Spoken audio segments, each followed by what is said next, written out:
যদি বিশেষজ্ঞদের একটু যুক্ত করে নেই, গওহর নাইম ওয়ারা দুর্যোগ ব্যবস্থাপনা বিশেষজ্ঞ, তাকে একটু যুক্ত করে নেব। মেজর শাকিল নেওয়াজ, সাবেক পরিচালক, ফায়ার সার্ভিস ও সিভিল ডিফেন্স অধিদপ্তর, এবং উপল শাহরিয়ার, পিএইচডি গবেষক, ভূতত্ত্ব বিজ্ঞান, ইউনিভার্সিটি অব হিউস্টন, যুক্তরাষ্ট্র। আপনাদের সবাইকে স্বাগত জানাচ্ছি একাত্তর জার্নালে। উপল শাহরিয়ার, অধ্যাপক হুমায়ুন আক্তার গণমাধ্যমে আজকে বলেছেন যে গতকালের যে ভূমিকম্পের আফটার শক এমনটা যে হবে সেটা আগেই ধারণা করা হয়েছিল। তবে আফটার শকগুলো খুবই গুরুত্বপূর্ণ কারণ হিসেবে তিনি বলেছেন ভূ অভ্যন্তরে যে ফাটল বা ফল্ট লাইনটি এতদিন ধরে প্রচণ্ড চাপে একে অপরের সঙ্গে আটকে ছিল তা নড়তে শুরু করেছে এবং শক্তি নির্গমনের একটি প্রক্রিয়া চালু করেছে। এমন আফটার শক হতে হতে বড় ভূমিকম্প হবে, সেটা খুব নিকটে হতে পারে। আপনার বিশ্লেষণটাও একটু জানতে চাই। আমার মনে হয় যে ডক্টর হুমায়ুন আক্তার স্যার উনি বেশ একটা সায়েন্টিফিক কথাই বলেছেন। উনি একাডেমিশিয়ান লোক এবং উনি দীর্ঘদিন ধরে বাংলাদেশের আর্থকোয়েক নিয়ে কাজ করে যাচ্ছেন কলাম্বিয়া ইউনিভার্সিটির একজন বিখ্যাত প্রফেসরের সঙ্গে। ওনার কথা সঙ্গে আমি একমত। তার সঙ্গে আমি একটু যোগ করতে চাই যে আমাদের যে ফল্ট লাইন গুলো আছে সেগুলো সবসময় যে মুভ করছে কন্টিনিউয়াসলি তা না, দীর্ঘদিন ধরে তারা একটা প্রেসারের মধ্যে থাকে। তো প্রেসারের কারণে তারা স্ট্রেস স্টোর করতে থাকে এবং একটা সময় গিয়ে যখন তাদের বাঁধ ভেঙে যায় তখন গিয়ে সেই স্ট্রেসটা রিলিজ হয়ে যায়, তখন আর্থকোয়েকটা হয়। তো হ্যাঁ, একটা ফোরশক এখন আমরা পেলাম, পসিবলি আফটার শকও হয়তো বা আসবে, কিন্তু কেউ কখনো বলতে পারে না যে সেটা কখন হতে পারে। বাট এই সম্ভাবনাটা সবসময় থাকে, কারণ ওই যে ধরে আটকে গিয়ে আবার মুভ করে, আটকে গিয়ে আবার মুভ করে, তো সেটা কখন মুভ করবে, কখন স্লিপ করবে, তারপরে এনার্জি রিলিজ হবে, একটা আর্থকোয়েক হবে। তো সেটা আসলে এখনো পর্যন্ত স্ট্রংলি মানে খুব শক্তভাবে, খুব নিখুঁত ভাবে ভবিষ্যৎবাণী করা যায় না।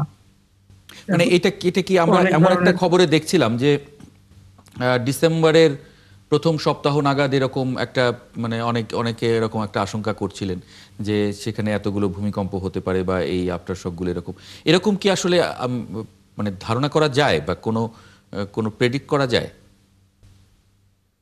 না, আমার মানে বৈজ্ঞানিক ভাবে বা সায়েন্টিফিক্যালি এত স্পেসিফিক ভাবে বলা যায় না যে 1 সপ্তাহ পরে হবে, 2 সপ্তাহ পরে হবে বা 5 ঘন্টা পরে হবে।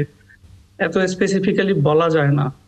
তো আমাদের হচ্ছে প্লেট মুভমেন্ট, আপনারা তো বলেছেন যে টেকটনিক প্লেট প্লেট মুভমেন্টের মডেলস থাকে। তারপরও সেগুলো দিয়ে এত নিচে তো দেখা যায় না, তো ওগুলো জাস্ট মডেল।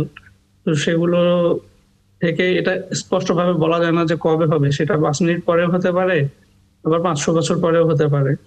তবে গত 100 বছরের ইতিহাসে দেখা গেছে ওই একই লাইন বরাবর উপর থেকে নিচের দিকে আপনার সিলেট অঞ্চল থেকে শুরু করে, সিলেট বলতে নর্থের দিক থেকে শুরু করে নিচের দিকে আপনার নরসিংদী, ঢাকা, আরো নিচে আসলে এই বরাবর বেশ কিছু আর্থকোয়েক হয়েছে, যেগুলোর ভিতরে 1918 থেকে 1923 সালে 7-8 ম্যাগনিচুডের কয়েকটা আর্থকোয়েক হয়েছে ওই একই লাইনে।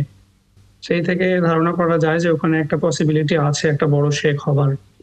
তো সেই শেকটা কবে হবে এটা আসলে কেউ বলতে পারে না, কিন্তু কেউ যদি বলে থাকে যে ডিসেম্বরের প্রথম সপ্তাহেই হবে, আমার মনে হয় যে এটা একটু মানে সায়েন্টিফিক্যালি মোর একটা ব্যাক থাকা ভালো। ওকে যে ওকে জহির ভাই, জি, কোনো কিছু যদি জানার না থাকে আমি তাহলে না, আমরা আরো দুজন বিশেষজ্ঞ আছেন, ওনাদের কাছ ওনাদের থেকে কাছে শুনি। একটু যাই। জি, গওহর নাইম ওয়ারা, মানে মানুষ যেভাবে রিয়্যাক্ট করছে, যেভাবে মানে এটাই আসলে খুব গুরুত্বপূর্ণ। জহির ভাই একটা কথা বলছিলেন যে আমরা তো আসলে যখন ডিজাস্টারটা সামনে চলে আসে তখন আসলে সেটা নিয়ে আমরা কথা বলি, নইলে আমরা ভুলে যাই। এমন যদি হয় যে আমাদের আগামী 2 সপ্তাহ আর কোনো ঝাঁকি টাকি খেলাম না, তখন আমরা আসলে এটাও ভুলে যাব হয়তো। মানে যেভাবে রিয়্যাক্ট করছে, সিঁড়ি দিয়ে কেউ নামছে, কেউ বিশ্ববিদ্যালয়ের হল থেকে দোতলা থেকে লাফ দিয়ে পড়ে পা ভাঙছে, কোমর ভাঙছে, মানে কি আসলে দেখেন, কি মনে করেন তাতে আমরা মানে প্রস্তুতি বা জ্ঞানের বিষয়? ধন্যবাদ। আহ, তার আগে আপনার ওই নামগুলো বলে দেওয়া উচিত যারা বলছে যে ডিসেম্বরের প্রথম সপ্তাহে হবে। জি, এদেরকে একটু চিহ্নিত করা উচিত, কারণ এই ধরনের ভুয়া খবর যারা রটাচ্ছে তারা আসলে দেশেরই ক্ষতি করছে। পৃথিবীতে অনেক প্রাকৃতিক দুর্যোগ আছে যার একটা প্রেডিকশন করা যায়, কিন্তু ভূমিকম্পের প্রেডিকশন এখনো পর্যন্ত কেউ করতে পারে নাই। এটা কবে হবে তা আমরা জানি না, কিন্তু এটা নিয়ে এইভাবে কথা বললে অনেক তার ফল মানুষ আরো প্যানিকড হবে আর কি। জি সেটা হলেই তারা হয়তো এখন দোতলা থেকে লাফাচ্ছে, তখন হয়তো 10 তলা থেকে লাফাবে।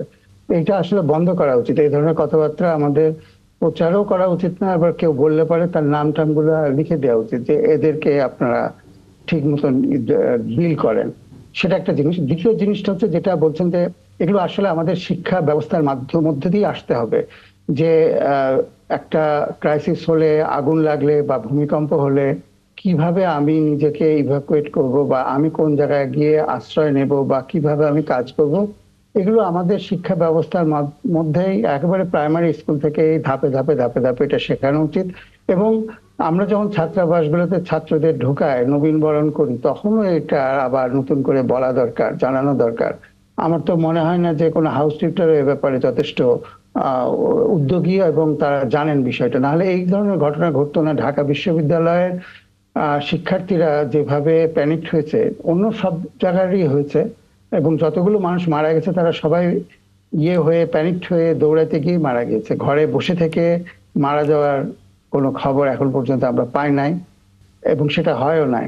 তো এইটা এই এতগুলো জীবনকে খুব সহজে রক্ষা করা যেত, এবং এখনো যায়। আমাদের তো আরো ভবিষ্যতে এ ধরনের দুর্ঘটনা ঘটতে পারে, ভূমিকম্প ছাড়াও আগুনেও লাগতে পারে। এই জায়গাগুলোতে আমাদের খুব ব্যাপকভাবে প্রচার চালানো উচিত, মানুষকে বলা উচিত, এবং সেই সাথে সাথে আমাদের রিহার্সেল গুলা করা উচিত, যেটাকে আমরা মহড়া বলি, এবং মহড়াগুলো খুব মাস্ট করে দেওয়া উচিত। মানে অল্প সময় যদি একটু জানি, মানে সেই সময় কি করবেন একজন যে বহুতল ভবনে যিনি আছেন তার ক্ষেত্রে কি করা, বা যদি তিনি এবং নিচের দিকে থাকেন? এই বিল্ডিং গুলোতে চিহ্নিত করে ফেলা উচিত যে যখন এই ধরনের ভূমিকম্প হবে আপনি বিল্ডিং এর কোন জায়গাটায় গিয়ে আশ্রয় নেবেন, বা আপনার রুমের কোন জায়গাটায় গিয়ে আশ্রয় নেবেন। এখানে আমাদের বিম যেখানে আছে সেখানে আশ্রয় নেওয়াটা ভালো, যদি না থাকে তাহলে টেবিলের নিচে। এই জায়গাগুলো করে দেখানো, বলা উচিত। আমরা কতগুলো ছবিতে দেখলাম, বিশেষ করে যারা টেলিভিশনে কাজ করছিলেন তারা অনেকেই টেবিলের নিচে আশ্রয় নিচ্ছেন, এবং that is the right way of doing the thing.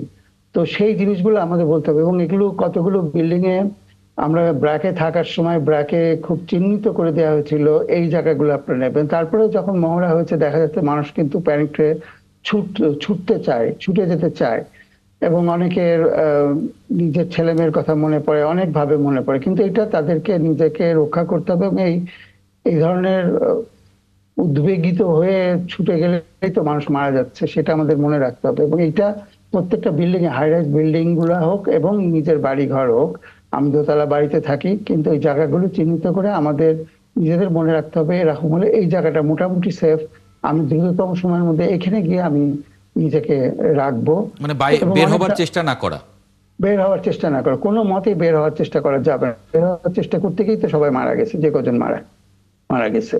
তো সেইটা আমাদের মাথায় রাখতে হবে। আবার অনেক সময় আছে যে আমি যদি, আমাকে ধরেন একটা শখ হলো, তারপর আফটার শেক হতে পারে, তার মধ্যে আমি কি খোলা জায়গায় যাবো কিনা, তখন আমাদের একটা যেটা লস অ্যাঞ্জেলেসে বা অন্যান্য জায়গায় শহরে আমরা জানি যে আছে, তারা একটা ছোট ব্যাগ সবসময় গুছিয়ে রাখে, যদি যেতে হয় এটা নিয়ে আমি যাব, ওর মধ্যে তার ছোটখাটো জিনিসপত্র থাকে। এই জিনিসগুলো কিন্তু খুবই বেসিক জিনিস, এবং এগুলো স্কুলেই এগুলো মহড়ার মাধ্যমে শেখানো সম্ভব। আচ্ছা, মানে একটা ভূমিকম্প হয়ে যাবার পরে, মানে যখন ভূমিকম্পটা ঘটছে তখন আমি বিমের নিচে বা আমি কোনো শক্ত জায়গা বা আমি টেবিলের নিচে আমি আশ্রয় নেব। ভূমিকম্পটা শেষ হয়ে যাওয়ার পরে মানে আফটার শকের যাতে মানে সেই সময় আমি আবার বাইরে চলে আসব। মানে আফটার শক হবেই, আমি জানি যে একটা বড় ধরনের যদি নাড়া দেয় তারপরে আফটার শক হতে পারে, তখন আমি দেখে বুঝে আমার একটা খোলা জায়গায় কিছুক্ষণ থাকা, যে আফটার শকটাকে একটু করা। কারণ টার্কিতে যে আফটার শকে কিন্তু বেশি মানুষ মারা গেছিল এই গতবারের আগের বার যেটা হলো।